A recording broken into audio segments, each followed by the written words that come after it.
Hello everyone, ये cyber security का session चल रहा है और साइबर सिक्योरिटी के सेशन में हम लोग कई सारे टॉपिक को डिस्कस करने वाले हैं, जिसमें से कुछ टॉपिक बेसिक है और कुछ टॉपिक एडवांस है या फिर इंपॉर्टेंट है।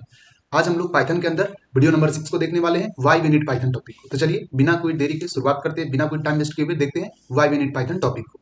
आते हैं अपने कंप्यूटर स्क्रीन पे, बात करते हैं why we need Python topic के बारे में। चलिए, हम लोग अपने कंप्यूटर स्क्रीन पे आ चुके हैं। कंप्यूटर स्क्रीन पे आने के बाद हम लोग डिस्कस कर लेते हैं आज के टॉपिक को। हमारा आज का टॉपिक क्या है? आज का हमारा टॉपिक है इंट्रोडक्शन ऑफ पाइथन। के अंदर आपके स्क्रीन पे शो हो रहा होगा इंट्रोडक्शन ऑफ पाइथन, और इंट्रोडक्शन ऑफ पाइथन में हम लोग आज इस टॉपिक को देखने वाले हैं। आज हम लोग देखने वाले हैं why we need Python topic को। इससे पहले वीडियो नंबर 5 में एडवांटेज एंड डिसएडवांटेज हो चुका है।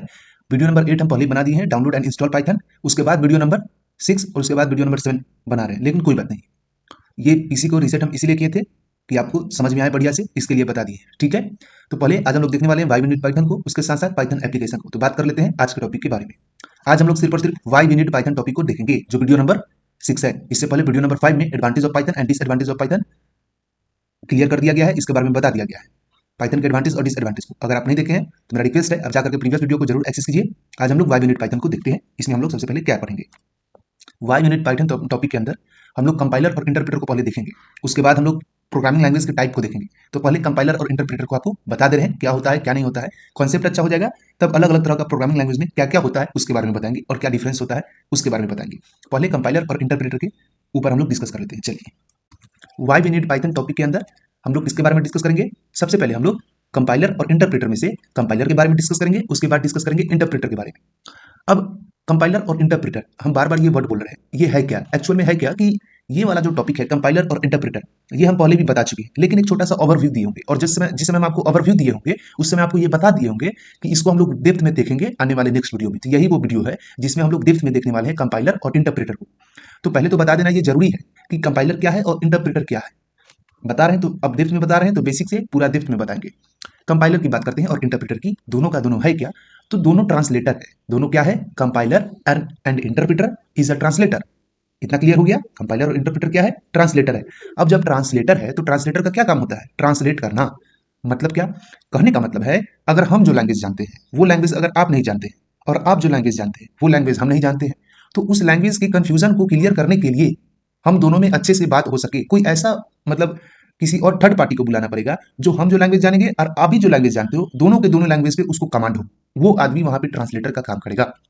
समझ रहे हो बात? कहने का मतलब क्या है? कहने का मतलब एकदम सिंपल सा है। कहने का मतलब है अगर हम तमिल जानते हैं, आप संस्कृत जानते हो, हम अगर तमिल में आपसे बात करना चाहे तो नहीं बात हो पाएगा, क्योंकि आप तमिल लैंग्वेज नहीं जानते। तो कोई ऐसा आदमी आएगा जिसको तमिल लैंग्वेज आता हो। आप हमको संस्कृत में कोई बात बताओगे तो हमको समझ में नहीं आएगा, तो कोई ऐसा आदमी को लाना पड़ेगा जो संस्कृत जानता है। तो वो जो आदमी होगा उसको दोनों लैंग्वेज पे कमांड होना जरूरी है कि जब हम तमिल में बोले उस बात को समझ के वो आपको संस्कृत में समझा दे, और आप जब हमको संस्कृत लैंग्वेज में बात करें, जब हमसे संस्कृत लैंग्वेज में बात करें, वो उस लैंग्वेज को संस्कृत में समझ के हमको तमिल में समझा दे। तो वहां पे वो जो थर्ड आदमी है, जो थर्ड पार्टी है, वो आपका ट्रांसलेटर का काम करेगा। जैसे गूगल ट्रांसलेटर आप देखते हो ना, कोई भी ट्रांसलेटर गूगल ट्रांसलेटर नहीं आता, और भी बहुत सारा ट्रांसलेटर आता है। तो गूगल ट्रांसलेटर क्या है? एक थर्ड पार्टी है। आप वहां पे कोई भी वर्ड सर्च करते हो, उस वर्ड का मीनिंग आता है वहां पे, उसका हिंदी आता है, और उसी वर्ड के जब आप कोई भी वर्ड नहीं समझते तो कब नहीं समझोगे? जब उस लैंग्वेज वो लैंग्वेज आपको पता नहीं रहेगा तब। तो वहां पे उस लैंग्वेज को जाकर के गूगल ट्रांसलेटर में आप ये करते हो, टाइप करते हो, उसके बाद वो आपके अपनी भाषा में आपको समझाता है। तो वहां पे गूगल क्या है? गूगल ट्रांसलेटर क्या है? एक मतलब ट्रांसलेटर का काम कर रहा है। गूगल क्या कर रहा है वहां पे? एक ट्रांसलेटर का काम कर रहा है। तो उसी तरीका से कंप्यूटर सेक्टर में, आईटी इंडस्ट्री में सोर्स कोड को, जो पाइथन लैंग्वेज का कोडिंग होता है, उस कोडिंग को, उस प्रोग्रामिंग को मशीन लैंग्वेज में कन्वर्ट करने के लिए हम लोग कंपाइलर और इंटरप्रेटर का यूज करते हैं। अब कंपाइलर किस केस में करेंगे और इंटरप्रेटर का यूज किस केस में करेंगे, यही पढ़ना है। लेकिन दोनों का काम क्या है? सोर्स कोड को मशीन कोड में कन्वर्ट करना। समझ में आई? या फिर मशीन कोड को सोर्स कोड में कन्वर्ट करना, ऐसे समझिए। तो उसी के बारे में हम लोग देखेंगे। चलिए बात कर लेते हैं कंपाइलर और इंटरप्रेटर के बारे में। सबसे पहले कंपाइलर की बात करते हैं। कंपाइलर में क्या है? इट कन्वर्ट और translate entire code into machine code before the running of the program. कहने का मतलब क्या है? कहने का मतलब एकदम सिंपल सा है। कंपाइलर जो होता है, एक बार में जितना भी सोर्स कोड होता है, जितना भी हम लोग प्रोग्रामिंग करते हैं, सोर्स कोड जो भी सिंटेक्स कोड होता है हमारे सिस्टम नहीं बोलेंगे, मतलब कि फाइल में, प्रोग्रामिंग फाइल के अंदर एक बार में जितना भी सिंटेक्स कोड होगा उस पूरे प्रोग्राम को, इंटायर मतलब जितना भी है पूरे प्रोग्राम को एक बार में मशीन कोड में कन्वर्ट करता है। अब मशीन कोड में कन्वर्ट करता है मतलब जो प्रोग्राम हम करते हैं, जो कोडिंग करते हैं, उस कोडिंग को हम लोग सोर्स कोड बोलते हैं। वो पता चलेगा जब प्रैक्टिकल करवाएंगे ना, तो कोडिंग क्या होता है, प्रोग्रामिंग क्या होता है, वो समझ में आएगा। बस आप समझिए कि जो सिंटेक्स होता है, जो कोडिंग होता है, जो प्रोग्रामिंग होता है, उसको मशीन कोड में कन्वर्ट करता है। एक बार में पूरे प्रोग्राम को, इंटायर सोर्स कोड को मशीन कोड में कन्वर्ट करने का काम करता है। कब? प्रोग्राम को रन होने से पहले सोर्स कोड को मशीन कोड में कन्वर्ट करने का काम करता है। प्रोग्राम रन कब होगा, आउटपुट आपको कब मिलेगा, जब आपका हार्डवेयर आपके इंस्ट्रक्शन को समझेगा।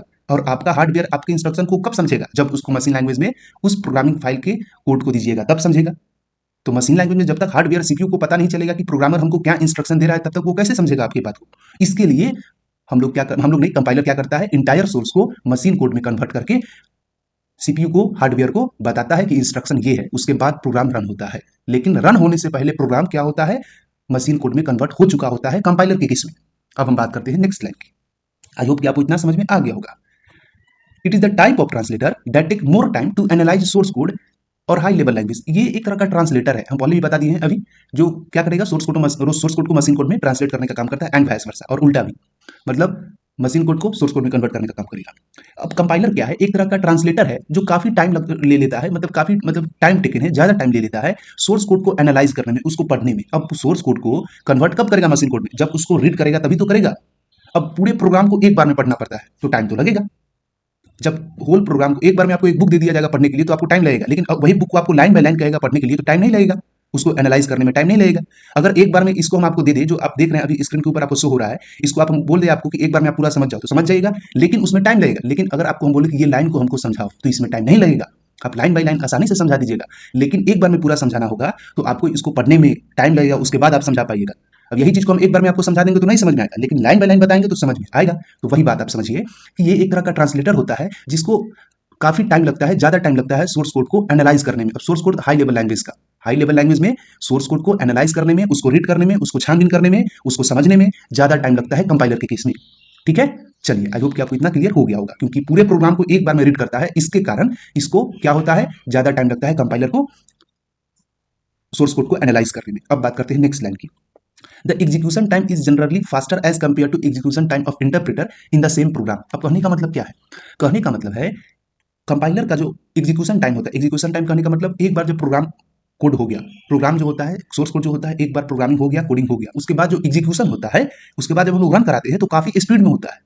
ठीक है, एनालाइज करने में ज्यादा टाइम लगता है, मतलब उसको पढ़ने में, समझने में ज्यादा टाइम लगता है, लेकिन उसको इंप्लीमेंट करने में बहुत जल्दी करता है। इसका जो इंप्लीमेंट होता है, प्रोग्राम का जो इंप्लीमेंट होता है वो काफी स्पीड में होता है। ऐसे समझिए, आप समझाने के लिए बता रहे हैं, मतलब उसका एग्जीक्यूशन, उसको एग्जीक्यूट ज्यादा जल्दी करता है, फास्ट करता है। ठीक है, एज कंपेयर टू इंटरप्रेटर के मुकाबले। अब ऐसा नहीं है कि आप इंटरप्रेटर बेस्ड लैंग्वेज यानी कि पाइथन में आप कोई एक ऐसा प्रोग्राम ले लो जो काफी बहुत लंबा हो, काफी बहुत बड़ा हो, और कंपाइलर बेस्ड लैंग्वेज में आप कोई ऐसा प्रोग्राम ले लो छोटा हो, उसके बाद कंपेयर करो, ऐसा नहीं है।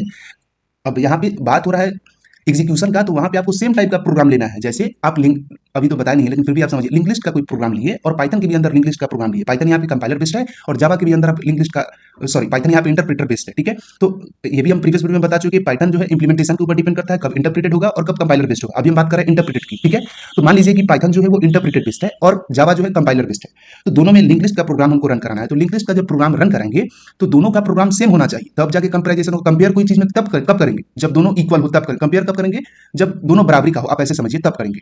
अब कोई सिर्फ आप एक स्टेटमेंट को और एक प्रोग्राम में कंपेयर करा रहे हैं तो उसमें प्रॉब्लम है। आप एक स्टेटमेंट पाइथन के कोड में लिखे और जावा में आप एक प्रोग्राम को कोड की, अंदर है ना, बहुत डिफरेंस है। ठीक है, तो वैसे कंपेयर नहीं करना है, दोनों प्रोग्राम सेम होना चाहिए। उसके बाद उसके एग्जीक्यूशन टाइम के स्टेटस को देखिए, आप ये देखिएगा कि उसका जो टाइमिंग है कंपाइलर का काफी जल्दी होगा, एग्जीक्यूशन स्टेटस उसका जो एग्जीक्यूशन टाइम है काफी ज्यादा होगा और फास्ट, ज्यादा नहीं मतलब फास्ट होगा as compare to interpreter based language. अब बात करते हैं हम लोग नेक्स्ट लाइन की। ठीक है, नेक्स्ट लाइन में क्या है, it generate an output in the form of .exe file and save object permanently for future use। कहने का मतलब क्या है, कहने का मतलब है कंपाइलर बेस्ड लैंग्वेज जो होता है हमेशा .exe फाइल को जनरेट करता है। कंपाइलर बेस्ड लैंग्वेज क्या करता है, हमेशा अपने साथ एक .exe फाइल को जनरेट करता है। ठीक है, and save object code permanently for future use, और ऑब्जेक्ट कोड को सेव कर लेता है परमानेंटली फ्यूचर यूज के लिए। जब ऑब्जेक्ट ओरिएंटेड पढ़ाएंगे तो समझ में आएगा। ये .exe वाला जो फाइल है कंपाइलर बेस्ड लैंग्वेज में कैसे जनरेट होता है वो भी हम आपको बताएंगे। ठीक है, जब प्रैक्टिकल बताएंगे तो क्लियर हो जाएगा .exe फाइल कब जनरेट होता है कंपाइलर बेस्ड लैंग्वेज में। ठीक है, तो इतना क्लियर हो गया। आउटपुट जनरेट करता है .exe फाइल और ऑब्जेक्ट कोड को परमानेंटली सेव कर लेता है फ्यूचर के लिए। अब हम बात करते हैं नेक्स्ट लाइन की, कंपाइलर बेस्ड लैंग्वेज में। अब नेक्स्ट लाइन में क्या है, it save machine language in the form of machine code on hard disk बोलिए या डिस्क बोलिए। ठीक है, एंड यूटिलाइज मोर सीपीयू और हार्डवेयर। अब ये करता क्या है, ये मशीन लैंग्वेज को सेव कर लेता है मशीन कोड में, हार्ड डिस्क के अंदर मशीन लैंग्वेज को मशीन कोड के फॉर्म में सेव कर लेता है। मशीन लैंग्वेज मतलब 0 and 1 that's it, binary number, तो उसके फॉर्म में हार्ड डिस्क में मशीन कोड को सेव करके रखता है। ठीक है, अब इसके कारण होता क्या है कि ये सीपीयू में या फिर हार्डवेयर में या फिर ऐसे बोलिए कि मेमोरी जो है या फिर हार्डवेयर या सीपीयू बोलिए, ठीक है, ज्यादा यूटिलाइज करता है। सीपीयू या हार्डवेयर को ज्यादा यूटिलाइज करता है कंपाइलर बेस्ड लैंग्वेज, और हार्ड डिस्क में मशीन कोड को, मशीन लैंग्वेज को सेव करके रखता है। आई होप कि आपको कंपाइलर बेस्ड लैंग्वेज में कोई भी प्रॉब्लम नहीं हुआ होगा। एक बार आपको रिवाइज करा देंगे तो कोई दिक्कत नहीं होगा। कंसेप्ट क्लियर होना बहुत जरूरी है, ठीक है। अब हम लोग इंटरप्रेटर लैंग्वेज के बारे में बात करते हैं कि इंटरप्रेटर लैंग्वेज क्या होता है। तो इंटरप्रेटर भी एक तरह का ट्रांसलेटर है, ये हम क्लियर कर चुके हैं। चलिए अब उसको भी देख लेते हैं। इट कन्वर्ट और translate source code line by line into machine code on fly over during execution. अब यहाँ पे एक वर्ड आया फ्लाई ओवर ड्यूरिंग एग्जीक्यूशन, ये भी क्लियर हो जाएगा। कहने का मतलब क्या है, ये ट्रांसलेट करने का काम करता है सोर्स कोड को line by line into machine code, मतलब मशीन कोड में सोर्स कोड से मशीन कोड में कन्वर्ट होने के लिए किसी भी सिंटेक्स को, किसी भी प्रोग्राम को, किसी भी स्टेट प्रोग्राम नहीं बोलेंगे यहाँ पे, किसी भी स्टेटमेंट को, किसी भी सेंटेंस को, ठीक है, सोर्स कोड से मशीन कोड में कन्वर्ट होने के लिए हम लोग क्या करते हैं, हम लोग नहीं, इंटरप्रेटर क्या करता है, लाइन बाय लाइन यूज करता है। मतलब कोई भी सोर्स कोड को मशीन कोड में कन्वर्ट करना हो तो लाइन बाय लाइन प्रोसेस का यूज करेगा कौन, तो इंटरप्रेटर। इंटरप्रेटर क्या करता है, लाइन बाय लाइन किसी भी सोर्स कोड को मशीन कोड में कन्वर्ट करता है फ्लाई ड्यूरिंग एग्जीक्यूशन के दौरान या फिर फ्लाइंग ड्यूरिंग एग्जीक्यूशन के समय। कहने का मतलब क्या है, फ्लाइंग ड्यूरिंग एग्जीक्यूशन का मतलब, फ्लाइंग ड्यूरिंग एग्जीक्यूशन का मतलब हुआ जब प्रोग्राम रन कर ही रहा होता है उसी समय source code line by line क्या होता है, मशीन कोड में कन्वर्ट होते जाता है। सोर्स कोड मशीन कोड में line by line, statement by statement convert होते जाता है या फिर ट्रांसलेट होते जाता है, दोनों वर्ड का यूज कर सकते हैं। कब, तो on the flying during execution के समय, ठीक है, मतलब कि प्रोग्राम के रन करते समय ही वहां पे सोर्स कोड को मशीन कोड में कन्वर्ट कर दिया जाता है। मतलब source code line by line, statement by statement machine code में कन्वर्ट होता है on the flying during execution के समय। ये कब होता है, इंटरप्रेटर के केस में होता है। कंपाइलर में तो बता दिए हैं, इसमें प्रोग्राम के रन करने से पहले, मतलब कि प्रोग्राम जब रन करता है एक बार में होल प्रोग्राम, उसके रन करने से पहले सोर्स कोड को मशीन कोड में कन्वर्ट किया जाता है। किसके थ्रू, तो कंपाइलर के थ्रू, कंपाइलर के केस में। लेकिन इसमें उल्टा है, उसमें पूरे होल प्रोग्राम को एक बार में कन्वर्ट करता है या ट्रांसलेट करता है। इसमें लाइन बाय लाइन, इसमें स्टेटमेंट बाय स्टेटमेंट कन्वर्ट करता है सोर्स कोड को मशीन कोड में on the flying during execution के समय। अब on the flying during execution क्या है, ये क्लियर हो गया। अब बात करते हैं नेक्स्ट लाइन के बारे में, इंटरप्रेटर के केस में। It is the type of translator that take less time to analyse source code और हाई लेवल लैंग्वेज। अब ये एक तरह का ट्रांसलेटर है, ये तो हम पहले भी क्लियर कर चुके हैं कि ये एक ट्रांसलेटर है। तो इंटरप्रेटर एक तरह का ट्रांसलेटर है जो करता क्या है, आपके जो सोर्स कोड है, मतलब आपका जो सिंटेक्स है प्रोग्रामिंग में, पाइथन के अंदर प्रोग्रामिंग फाइल में हम लोग कई सारे सिंटेक्स को कोड करते हैं। वो सारे सिंटेक्स को करता क्या है, एनालाइज करने में बहुत कम टाइम लेता है, क्योंकि लाइन बाय लाइन पढ़ना पड़ता है ना। आपको हम बताएं ना कि लाइन बाय लाइन पढ़ना होगा, काफी कम टाइम लगेगा। एक बार में इस पूरे सिंटेक्स को पढ़ना, सिंटेक्स मतलब इस पूरे जो आपको मतलब दिख रहा होगा आपके स्क्रीन के ऊपर, वाई मिनट पाइथन जो टॉपिक है कंपाइलर और इंटरप्रेटर, इसके बारे में आपको एक बार में बोल दिया जाए इस पूरे को पढ़ो तो टाइम लगेगा। लेकिन लाइन बाय लाइन पढ़ना होगा तो कम टाइम लगेगा, तो इस पूरे को एक बार में एनालाइज करने में टाइम लगेगा। इसके लिए कंपाइलर में एनालाइज करने में टाइम लगता है, लेकिन इंटरप्रेटर में किसी भी सोर्स कोड को, सिंटेक्स को, पाइथन का नहीं, कोई भी प्रोग्रामिंग लैंग्वेज, ठीक है, कई सारा प्रोग्रामिंग लैंग्वेज है जो इंटरप्रेटर के ऊपर बेस्ड है। तो कई सारा प्रोग्रामिंग लैंग्वेज जो इंटरप्रेटर को फॉलो करता है, उसके सोर्स कोड को एनालाइज करने में कम टाइम लगता है, क्योंकि वहां पे लाइन बाय लाइन क्या करना पड़ेगा, किसी भी सोर्स कोड को एनालाइज करना पड़ेगा। इसके लिए हाई लेवल लैंग्वेज में हमेशा से क्या होगा, सोर्स कोड को जब एनालाइज करेंगे तो बहुत ही कम टाइम लगेगा उस सोर्स कोड को एनालाइज करने में। किस केस में, इंटरप्रेटर के केस में। अब बात करते हैं नेक्स्ट लाइन के बारे में, इंटरप्रेटर के केस में। It execution is generally slower as compare to execution time of compiler in same program. अब हम पहले भी बता चुके हैं यहाँ पे कंपाइलर के केस में, अभी खैर इंटरप्रेटर के बारे में बात कर रहे हैं तो इंटरप्रेटर के बारे में ही बात करते हैं, ठीक है। वो हम बता देंगे दोनों में क्या डिफरेंस है, अभी क्लियर कर देंगे। अभी फिलहाल इंटरप्रेटर के ही बारे में बात करते हैं। तो execution time generally slower as compare to execution time of compiler in same program. मतलब कंपाइलर से अगर हम कंपेरिजन करें इंटरप्रेटर का, तो इसका एग्जीक्यूशन टाइम काफी स्लो होता है, लाइन बाय लाइन रीड करता है, ठीक है, तो काफी एग्जीक्यूशन टाइम स्लो होगा। एक बार में इस पूरे को आप पढ़ लिए, ठीक है। अगर उसके बाद आपसे कोई पूछेगा, एक बार में जो आपके स्क्रीन के ऊपर why we need Python topic है कंपाइलर और इंटरप्रेटर का, इस पूरे को आपको समझाने के लिए अगर एक बार में बोला जाए, आप कब समझाइएगा, जब आप इसको एक तरह का प्रोग्राम समझिए। कंपाइलर और इंटरप्रेटर यहाँ पे कोड यहाँ पे लिखा हुआ है ना, आप ये तो प्रोग्राम है नहीं, लेकिन आपको समझाने के लिए बता रहा है, इसको आप एक प्रोग्राम समझिए। इस पूरे टॉपिक को आप देख लिए, इस पूरे टॉपिक को आप पढ़ लिए, उसके बाद कोई समझाने के लिए बोलेगा, एक बार में ये पूरा पढ़ लिए आप, तो आप इजी वे में समझा दीजिएगा। लाइन बाय लाइन पढ़िएगा, उसके बाद बोलेगा आप इसको समझाओ, तो कैसे समझा पाएगा इस पूरे को, जिस लाइन को पढ़िएगा उसी को आप समझा पाएगा। वही चीज यहाँ पे हो रहा है, आप ऐसे समझिए। It execution time is generally slower as compare to execution time of compiler. इसका एग्जीक्यूशन टाइम काफी स्लो होता है, ये लाइन बाय लाइन रीड करेगा रन टाइम के समय, ठीक है, तो वहां पे एग्जीक्यूशन टाइम इसका काफी स्लो होगा, क्योंकि जब भी आप लाइन बाय लाइन पढ़ोगे तो धीरे धीरे पढ़ोगे सब कुछ को। अब एक बार में इस पूरे को पढ़ लिए, उसके बाद कोई बताने के लिए बोला तो हर चीज बता दोगे, लेकिन लाइन बाय लाइन पढ़ोगे उसके बाद अब जिस लाइन को पढ़े हो वही लाइन को बता पाओगे, तो उसमें काफी टाइम लगेगा आपको, क्योंकि आप लाइन बाय लाइन किसी को भी बता रहे हो। समझ रहे हो बात, तो वही चीज होता है इंटरप्रेटर के साथ। इसीलिए इंटरप्रेटर स्लो होता है कंपाइलर के कंपैरिजन में, क्योंकि ये लाइन बाय लाइन रीड करता है और लाइन बाय लाइन रीड करने के कारण इसका एग्जीक्यूशन टाइम काफी स्लो होता है। तो why execution time is slow as compare to compiler? The execution time of interpreter is slow as compared to compiler because it read line by line. The whole source code that is read by interpreter is line by line, statement by statement. So that's why its execution time is very slow as compared to compiler. Right? चलिए अब बात करते हैं next line के बारे में। अब यहाँ पे भी सेम प्रोग्राम की बात हो रही है, ठीक है। अब ऐसा नहीं कि आप इंटरप्रेटर के ऊपर जो बेस लैंग्वेज होगा उसमें 2 लाइन कोड किए, अब कंपाइलर बेस लैंग्वेज होगा उसमें 200 लाइन कोड किए, उसके बाद कंपेयर कर रहे हैं, ऐसा नहीं है। सेम प्रोग्राम होना चाहिए, उसके बाद कंपेरिजन होना जरूरी है। अब बात करते हैं हम लोग नेक्स्ट लाइन की। It is not generate any type of output और exe file .exe file extension है and no any object is save for future. इसमें किसी तरह का कोई भी .exe फाइल जनरेट नहीं होता है और कोई भी ऑब्जेक्ट कोड सेव नहीं होता है फ्यूचर यूज के लिए। Compiler based language interpreter based language में .exe फाइल नहीं सेव होता है या फिर .exe फाइल आउटपुट नहीं आता है, आप ऐसे समझिए, और कोई भी ऑब्जेक्ट कोड सेव नहीं होता है फ्यूचर यूज के लिए। अब बात करते हैं नेक्स्ट लाइन की। It does not save machine language and utilise less CPU और hardware as compare to compiler. ये जो होता है किसी भी तरह का मशीन लैंग्वेज को अपने अंदर सेव करके नहीं रखता है, ये बहुत ही कम सीपीयू को यूटिलाइज करता है या फिर हार्डवेयर को यूटिलाइज करता है as compare to compiler, compiler की कंपेरिजन में। अब थोड़ा सा इसके कंपैरिजन आप समझिए या फिर इस दोनों में क्या डिफरेंस है, इसके कंपैरिजन को आपको हम बता दे रहे हैं ताकि कॉन्सेप्ट और भी अच्छे से क्लियर हो जाए। अगर हम लोग कंपेयर की बात करें, चाहे वो कंपाइलर का हो या फिर इंटरप्रेटर का हो, तो दोनों में से किसी एक को आप बढ़िया से जान लेते हो, पढ़ लेते हो, या फिर किसी एक को भी ध्यान में रखते हो, तो ऑटोमेटिक अपने आप दूसरा ट्रांसलेटर जो है उसके बारे में आपको पढ़ने की जरूरत नहीं है, वो खुद ही ध्यान में आ जाएगा, ठीक है। क्योंकि एक ट्रांसलेटर जो है दूसरे ट्रांसलेटर का एकदम अपोजिट है, जैसा कि अभी आपको बताएं हैं। एक बार और आपको हम रिवाइज करा देते हैं, इसके बीच के डिफरेंस को बता देते हैं, ठीक है।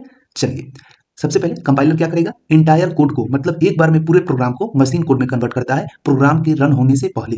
किसी भी प्रोग्राम को रन होने से पहले इंटायर कोड को, जितना भी सोर्स कोड होता है प्रोग्राम में, वो सब को एक बार में मशीन कोड में कन्वर्ट करता है प्रोग्राम को रन होने से पहले। अब इंटरप्रेटर में क्या बताया, इंटरप्रेटर में बताया statement by statement, line by line machine code में कन्वर्ट करता है। सोर्स कोड को line by line, statement by statement machine code में कन्वर्ट करेगा फ्लाइंग ड्यूरिंग एग्जीक्यूशन के समय, ठीक है। रन टाइम में ही क्या करता है, सोर्स कोड को स्टेटमेंट बाय स्टेटमेंट और उसको आप लाइन बाय लाइन भी बोल सकते हो, ठीक है, मशीन कोड में कन्वर्ट करता है।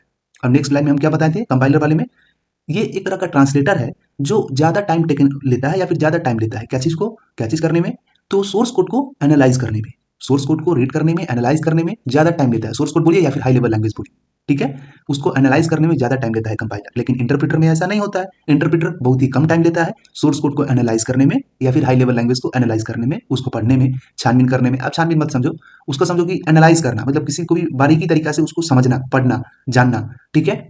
तो सोर्स कोड को एनालाइज करने में कंपाइलर ज्यादा टाइम टेकन लेता है और इंटरप्रेटर कम टाइम टेकन लेता है, मतलब टाइम जो है इंटरप्रेटर बहुत ही कम लेता है और कंपाइलर ज्यादा टाइम लेता है। थर्ड लाइन में बात करते हैं कंपाइलर के बारे में। एग्जीक्यूशन टाइम इसका फास्टर होता है एज कंपेयर टू इंटरप्रेटर। अब इंटरप्रेटर की बात करें तो इंटरप्रेटर का एग्जीक्यूशन टाइम काफी स्लो होता है एज कंपेयर टू कंपाइलर। अब बात करते हैं फोर्थ लाइन की। ये क्या करेगा, .exe फाइल को जनरेट करने का काम करेगा। कौन, कंपाइलर। कंपाइलर क्या करता है, .exe फाइल को जनरेट करता है और ऑब्जेक्ट कोड को फ्यूचर यूज के लिए परमानेंटली सेव कर लेता है। लेकिन इंटरप्रेटर के केस में ये ऑब्जेक्ट कोड को परमानेंटली फ्यूचर यूज के लिए सेव नहीं करता है, किसी भी तरह का कोई भी ऑब्जेक्ट कोड इसमें सेव ही नहीं होता है। और इसके साथ साथ इसमें किसी भी तरह का कोई भी .exe फाइल जनरेट नहीं होता है, .exe फाइल का जो आउटपुट आता है वो जनरेट नहीं होता है। ये क्या करेगा, मशीन लैंग्वेज को पहले से ही अपने हार्ड डिस्क के अंदर सेव करके रखता है। कौन, कंपाइलर। कंपाइलर मशीन लैंग्वेज को हार्ड डिस्क में पहले से ही सेव करके रखता है, जिसके कारण इसमें ज्यादा सीपीयू या फिर हार्डवेयर का यूटिलाइज होता है, क्योंकि पहले से ही मशीन लैंग्वेज को अपने अंदर सेव करके रखता है। अब यहाँ पे ऐसा मत समझ लो सब लोग, या फिर ऐसा मत आप लोग समझिए कि मशीन लैंग्वेज तो 0 और 1 है तो सिर्फ 0 और 1 को सेव करेगा, उसी में इतना हार्ड डिस्क में स्पेस हो जाएगा, ऐसा नहीं है। 0 और 1 को ही सिर्फ सेव करके नहीं रखता है, उसका जो कॉम्बिनेशन होता है उसको भी सेव करके रखता है अपने अंदर। सिर्फ 0 और 1 का ही कई सारा कॉम्बिनेशन होता है, उसको सेव करके रखता है हार्ड डिस्क के अंदर। मशीन कोड मतलब 0 एंड 1।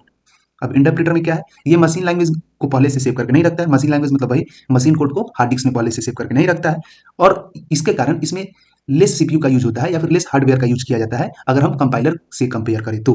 अब इतना में आपको किसी भी तरह का कोई भी डाउट नहीं होगा, आई होप कि किसी भी तरह का कोई भी प्रॉब्लम नहीं होगा कंपाइलर और इंटरप्रेटर के केस में। आपसे इसके बीच का डिफरेंस पूछे या फिर ये क्या होता है, ये सब के सब आप एक लाइन में उसको क्लियर कर देंगे। आपसे कोई भी पूछेगा तो आप उसको बता पाएंगे कि कंपाइलर और इंटरप्रेटर क्या है और इसके बीच का डिफरेंस क्या है। अब थोड़ा सा हम लोग लैंग्वेज का कुछ टाइप देख लेते हैं, ठीक है। टाइप ऑफ लैंग्वेज को एक बार डिस्कस कर लेते हैं, कितने टाइप के लैंग्वेज हो सकते हैं। अब एक चीज आप ध्यान में रखिएगा हमेशा, टाइप ऑफ लैंग्वेज जो है ना, अलग अलग मतलब वेज में अलग अलग तरीका से दिखेगा। मतलब सिंपल अगर लैंग्वेज में आपको हम बोले तो टाइप ऑफ लैंग्वेज जब भी आप देखिएगा तो कहीं कहीं पे आपको high level language, low level language, middle level language, तीन तरह का शो करेगा। कहीं कहीं पे आपको machine language, assembly language, programming language, इस तरह का बहुत सारा आ जाएगा। तो वो डिपेंड करता है क्लासिफिकेशन के ऊपर कि आप किस बेसिस के ऊपर क्लासिफिकेशन कर रहे हो लैंग्वेज को, ठीक है। लेकिन अगर हम प्रॉपर मैनर में बात करें तो लैंग्वेज जो होता है टोटल जितना भी टाइप का लैंग्वेज होता है आपको आपके स्क्रीन के ऊपर शो हो रहा है। तो सबसे पहले हम लोग देख लेते हैं कि कितने टाइप का लैंग्वेज होता है। पाइथन टॉपिक के अंदर टाइप ऑफ लैंग्वेज में हम लोग डिस्कस कर लेते हैं लैंग्वेजेस के टाइप को, कितने टाइप के लैंग्वेज होते हैं। सबसे पहले मशीन लैंग्वेज, उसके बाद assembly language, programming language, scripting language, markup language, style sheet language, query language, domain specific language, procedural programming language, object oriented programming language, functional programming language, logical programming language. अभी आप जाने type of language कितने तरीका का होता है, या फिर लैंग्वेज जो होता है प्रोग्रामिंग लैंग्वेज वो कितने प्रकार के होते हैं, ये आप अभी जाने। एक और चीज, आप जब भी सर्च करोगे कहीं भी, वहां पे आपको दो तीन चीज मिलेगा। कहीं कहीं पे देखने को क्या मिलेगा, टाइप ऑफ लैंग्वेज में आपको मिलेगा high level language, low level language, middle level language और लोएस्ट लेवल लैंग्वेज। तो lowest level language machine language, जो सबसे लोएस्ट लेवल लैंग्वेज होता है वो है मशीन लैंग्वेज। इसके लिए मशीन लैंग्वेज को हम लोग क्या बोलते हैं, लोएस्ट लेवल लैंग्वेज। तो लैंग्वेज का जो टाइप है वो क्लासिफिकेशन के ऊपर डिपेंड करता है कि आप कैसे लैंग्वेज के टाइप को क्लासिफिकेशन करते हो। अब यहीं पे अगर हमको स्क्रिप्टिंग लैंग्वेज या फिर प्रोग्रामिंग लैंग्वेज को क्लासिफाई करना रहता तो प्रोग्रामिंग लैंग्वेज को हम कैसे क्लासिफाई कर सकते थे, जैसे पाइथन हो गया, जावा हो गया, सी हो गया, सी प्लस प्लस हो गया, ये सब का सब तो प्रोग्रामिंग लैंग्वेज ही है। लेकिन लैंग्वेज, प्रोग्रामिंग लैंग्वेज को क्लासिफाई करने का तरीका वहां पे अलग हो गया। उसी तरीका से यहाँ पे जो है टाइप जो आप देख रहे हो आपके स्क्रीन के ऊपर शो हो रहा है, वो लैंग्वेज का मतलब किस टाइप का हो सकता है उसके ऊपर, उसके बेसिस के ऊपर यहाँ पे हम बता रहे हैं आपको, ठीक है। तो लैंग्वेज किस किस टाइप का होगा वो आपके स्क्रीन के ऊपर शो हो रहा है। और ये इसी में से, ये जो लैंग्वेज आपको शो हो रहा है इसी में से कोई कोई ऐसा लैंग्वेज है जो हाई लेवल होगा, कोई लोवेस्ट होगा, लोवेस्ट लेवल लैंग्वेज, कोई आपका मिडिल लेवल होगा और कोई आपका लो लेवल लैंग्वेज होगा। तो lowest level, low level, middle level और हाई लेवल, इसमें बहुत फर्क है। जिसमें से मशीन लैंग्वेज आपका लोएस्ट लेवल लैंग्वेज है, असेंबली लैंग्वेज आपका लो लेवल लैंग्वेज है, प्रोग्रामिंग लैंग्वेज आपका हाई लेवल लैंग्वेज है। और वो भी तो हर तरह का programming language high level language नहीं होता है, ठीक है। तो यही कुछ ऐसा मतलब टॉपिक है जिसको हम डिस्कस करेंगे, लेकिन इस वीडियो में नहीं, नेक्स्ट वीडियो में। ये वीडियो काफी लंबा हो गया है क्योंकि ये जो टॉपिक है वीडियो नंबर 6 का जो टॉपिक है वो काफी बड़ा है और 1-2 घंटा का वीडियो में आप भी बोर हो जाओगे देखते देखते। इसके लिए 2-3 वीडियो में ये कंप्लीट हो जाएगा। उसके बाद वीडियो नंबर 7 अपलोड होगा, उसके बाद वीडियो नंबर 8 तो पहले ही अपलोड है, उसके बाद से आपका प्रैक्टिकल शुरू हो जाएगा, ठीक है। तो 2-3 वीडियो और आपको इंतजार करना पड़ेगा। यहाँ पे आई होप कि किसी भी तरह का कोई भी डाउट नहीं होगा आपको, हर चीज क्लियर हो गया होगा। टाइप ऑफ लैंग्वेज में मशीन लैंग्वेज हो, असेंबली लैंग्वेज हो, प्रोग्रामिंग लैंग्वेज हो, स्क्रिप्टिंग लैंग्वेज हो, मार्कअप लैंग्वेज हो, स्टाइल शीट लैंग्वेज हो, क्वेरी लैंग्वेज हो, डोमेन स्पेसिफिक लैंग्वेज हो, प्रोसीजरल प्रोग्रामिंग लैंग्वेज हो, ऑब्जेक्ट ओरिएंटेड प्रोग्रामिंग लैंग्वेज हो, फंक्शनल प्रोग्रामिंग लैंग्वेज हो and last logical programming language हो। किसी भी तरह का कोई भी लैंग्वेज हो, इसको हम लोग थोड़ा सा डीप में देखने वाले हैं नेक्स्ट वीडियो में। पार्टिकुलर कर मतलब एक प्रॉपर वे में एक जानेंगे कि मशीन लैंग्वेज क्या होता है, असेंबली लैंग्वेज क्या होता है। एक पार्टिकुलर लैंग्वेज को हम लोग देखेंगे कि एक जो लैंग्वेज है मशीन लैंग्वेज, इसके बारे में अलग से बात करेंगे, असेंबली लैंग्वेज के बारे में अलग से बात करेंगे। ये सब नेक्स्ट वीडियो में हम लोग बात करेंगे, ठीक है। चलिए, आई होप कि आपको किसी भी तरह का कोई भी डाउट नहीं होगा, किसी भी तरह का कोई भी परेशानी नहीं हुआ होगा समझने में। अगर किसी भी तरह का कोई भी डाउट होता है तो आप कमेंट सेक्शन में मैसेज कीजिए, इसका स्क्रीनशॉट ले लीजिए। अभी why we need Python topic में हम क्रॉस मार्क नहीं लगा रहे हैं, रेड कलर का क्रॉस नहीं लगा रहे हैं। क्यों? क्योंकि ये टॉपिक अभी खत्म नहीं हुआ है, इसके लिए इसको क्रॉस नहीं लगा रहे हैं। ये कंप्लीट हो जाएगा उसके बाद इसमें क्रॉस लगेगा, रेड कलर का मार्क लगेगा, वाई वी नीड पाइथन। ये अभी कंप्लीट नहीं हुआ है और भी बाकी है, अभी इतना ही नहीं है। जैसे मशीन लैंग्वेज के बारे में आपको हम बताएंगे, असेंबली लैंग्वेज के बारे में बताएंगे, फिर से आपको प्रोग्रामिंग लैंग्वेज के बारे में बताएंगे, फिर स्क्रिप्टिंग लैंग्वेज के बारे में बताएंगे, और भी कई सारा लैंग्वेजेस हैं जो आपको हम बताएंगे, ये सबको बताएंगे। लेकिन एक वीडियो में संभव नहीं है, ये वीडियो काफी लंबा हो जाएगा। इसके लिए यहीं पे वीडियो को टर्मिनेट करते हैं। नेक्स्ट पार्ट जब आएगा वीडियो नंबर 6 का 6.1, तो उसमें आप देखिएगा एक एक लैंग्वेज को पार्टिकुलर वाइज एक एक करके, कि मशीन लैंग्वेज क्या होता है, असेंबली लैंग्वेज क्या होता है, प्रोग्रामिंग लैंग्वेज क्या होता है, एंड जितना भी आपको दिख रहा है ये सब। चलिए, तो यहीं पे वीडियो को टर्मिनेट करते हैं। And thanks to give your valuable time on this video. I hope कि आपको किसी भी तरह का कोई भी डाउट नहीं होगा, कोई भी प्रॉब्लम नहीं होगा। Bye bye, take care, see you, have a nice day. Video को यहीं पे टर्मिनेट करते हैं, मिलते हैं फिर नेक्स्ट वीडियो में, वीडियो नंबर 6 के सेकंड पार्ट में 6.1 में। चलिए।